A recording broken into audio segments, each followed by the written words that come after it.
Welcome back to the channel, guys, and today, instead of some Marvel Avengers content, which I have been doing over the past day, I am going to just do a very quick little Borderlands 3 build. So if that tickles your fancy, please hit that like button if you like the video. If you don't, please refresh the video, try it again, and then hit like. Subscribe if you wish to, and hit that little bell and turn notifications on. Fun fact, 52% of people who watch my videos are not subscribed, and only 7% of people have notifications turned on. So let's get those numbers up. And talking about numbers, let's go on Twitter and follow me there. I have 189 followers. I want to get to 200, so let's make that happen. So today we are looking at a Moze Ultimate Iron Bear Destruction Steel Savior Moze build by joltzdude.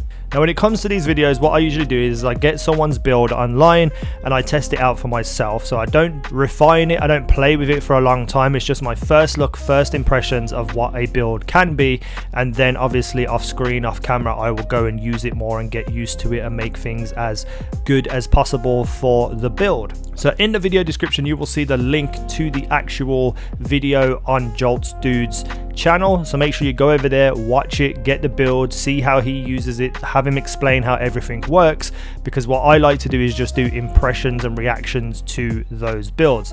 And I have been looking for a really good Moze build since, I don't know, however long ago on Borderlands 3, because when Borderlands 3 first came out, the builds you can make with Moze just made her absolutely unbelievable through the first run of the campaign. Before Mayhem and all that came out, it was just unbelievable, and it was the most fun I've had on a Borderlands game probably ever, because Iron Bear was ridiculous.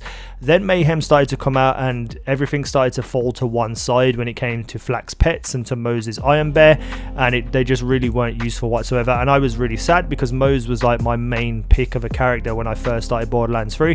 So to see now that Iron Bear is useful and usable and can do some real destruction and damage is just makes me and my soul so goddamn happy. And this build in itself is actually a lot of fun because there's different ways you can use it. It has a bit of utility, so you can either jump out of Moze's Iron Bear and jump on the turret at the back and have the auto gunner snipe things and do some major damage while you're also shooting things, and you become technically invincible while you're on the turret.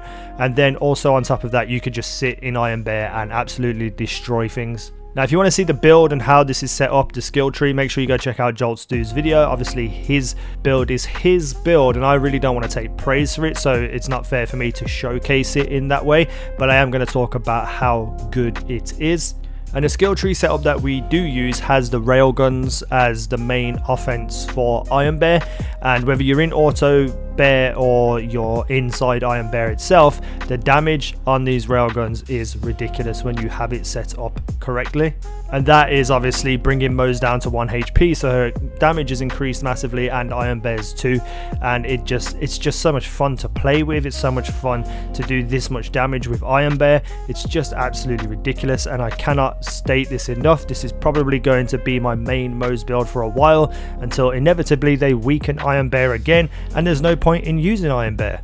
Now, I went through a couple of single target bosses, and while it's not the most ridiculous one hit kill absolutely everything type of build, it was fairly usable against most of the single target bosses. Grave Ward was a little bit here and there because it does major damage to Grave Ward, but it's also with the mechanics of the actual fight where the world tips to one side, you automatically get kicked out of Iron Bear. Now, you get Iron Bear back quite quick with this build, but it's kind of frustrating and annoying to have to deal with something like that when all you want to do is just destroy things. But it does do big damage to Grave Ward if you're hitting the critical spots. And also on the Ruiner, the final boss of the latest DLC, because individual damage to his crystals do big damage. So the railguns being precision, being snipers, you can hit those crystals, blow them up, and do a lot of damage to the Ruiner due to the effects of dropping a grenade on top once you get precision hits with Iron Bear. And the grenade we use is the It's Piss, so it's doing a lot of damage across the board, but it's not like super overpowered one hit kill big bosses, but it is usable, it's useful, you can do a lot of damage and end fights pretty quickly, just not as quickly as some of the most ridiculously overpowered builds that we do see on a regular basis. Now I took this thing into slaughter shafts, and this is kind of where it shines for me, why it's just so much fun to use and it just does so much damage. So obviously there's a lot of enemies in slaughter shafts, they're constantly attacking you, constantly coming out in waves, and you are there sniping them with railguns.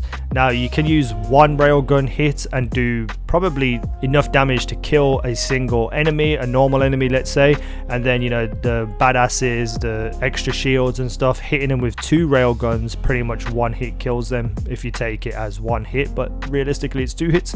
But it's just so much damn fun running around, having movement with Iron Bear, being able to just snipe things, and you know sniping is always fun, it's satisfying, you know, when you do hit a shot, but you know if you miss it can be quite frustrating too. So that's where I love this build, because it's just so much fun but so much satisfaction as well when you do just 1 hit kill like a big enemy with big shields, and you're just bang, they're just dead, or at least very much so, they're just almost dead, and then the grenade from the build lands on them and blows them up and kills them. So again, this isn't my build, this is joltzdude's build. The link to his build will be in the video description at the very top. Make sure you go check out his video, give him all the praise and love that he deserves for creating something so badass. And I think I'll just leave you with a little bit of Slaughter Shafts gameplay so you can see exactly what it's like with sound and everything going on. So yeah, immerse yourself in this badass build. Thank you for watching. I've been easynow, you guys have been awesome. Hit the like button.